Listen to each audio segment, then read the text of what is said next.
আজকে আমি নতুন স্বাদে অন্যভাবে খুব সহজ পদ্ধতিতে মটন রান্না করব। তার জন্য আমি নিয়েছি 500 গ্রাম মটন, এই সাইজের। নিয়েছি আদা, রসুন, পেঁয়াজ। আদাটা একটু বেশি পরিমাণে হবে, রসুন একটু কম। নিয়েছি টক দই, পেঁয়াজ, ফোড়নের জন্য নিয়েছি তেজপাতা, শুকনো লঙ্কা, নুন, আর এখানে নিয়েছি কাশ্মীরি লঙ্কা গুঁড়ো, জিরে গুঁড়ো, ধনে গুঁড়ো, হলুদ গুঁড়ো আর লঙ্কা গুঁড়ো, ঘরে তৈরি গরম মশলা, আর নিয়েছি কয়েকটা শুকনো লঙ্কা গরম জলে ভিজিয়ে রেখেছি, এটা বেটে মাংসের মধ্যে দেব। আর নিয়েছি সর্ষের তেল। আর প্রথমে আমি নুন দিয়ে দিলাম মাংসের মধ্যে। এবার আমি টক দই দিচ্ছি 3 চামচ। টক দই যদি বেশি টক হয় তাহলে 2 চামচ দেবেন।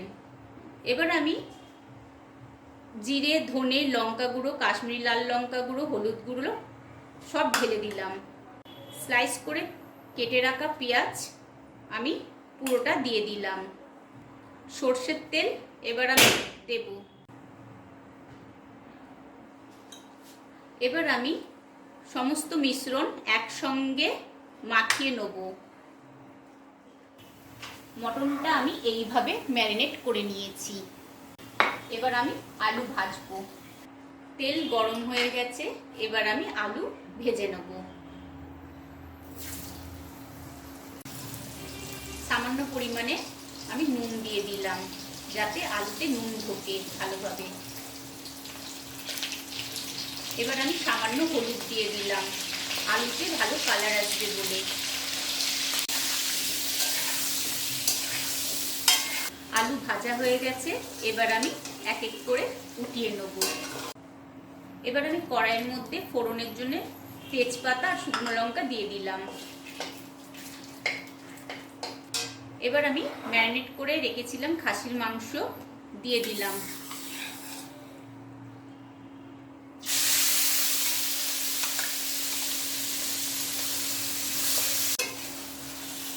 ম্যারিনেট করা মাংসগুলো আমি কড়াইয়ের মধ্যে দিয়ে দিয়েছি। এবার আমি ভালোভাবে এটা একটু কষাবো।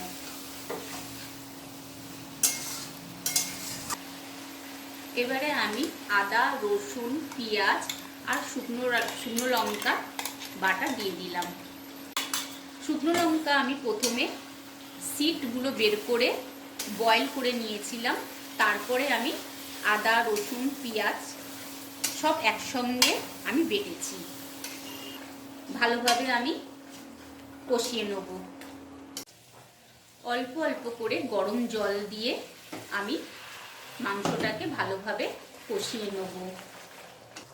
যখনই কষাতে কষাতে তেল উপরে উঠে আসবে তখন আমার সম্পূর্ণ মাংসটা কষে যাবে।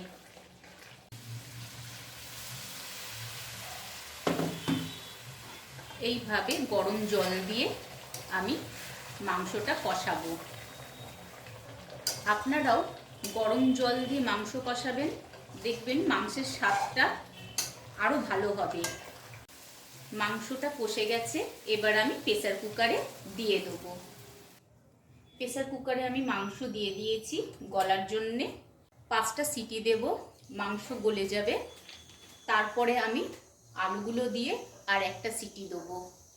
তারপরে তৈরি হয়ে যাবে মটনের তরকারি। মাংস সেদ্ধ হয়ে গেছে। 5 ভাগের 4 ভাগ সেদ্ধ করেছি, 1 ভাগ সেদ্ধ হতে বাকি রয়েছে। আলু দিয়ে আমি আরেক সিটি দেব।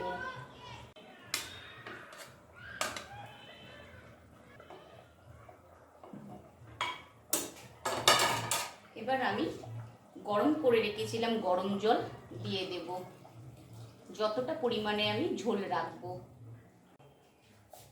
এবার আমি চর্বিটা যে কষিয়ে রেখেছিলাম দিয়ে দেব। আর ছোট চামচের 1 চামচ গুঁড়ো গরম মশলা দিয়ে দেব। এই গরম মশলাটা আমি ঘরেই তৈরি করেছিলাম। এবার আমি 1 সিটি দেব।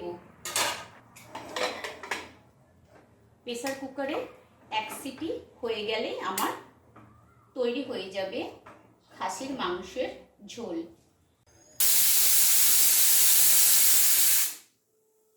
1 সিটি হয়ে গেছে, এবার আমি মাংস নামিয়ে নেব।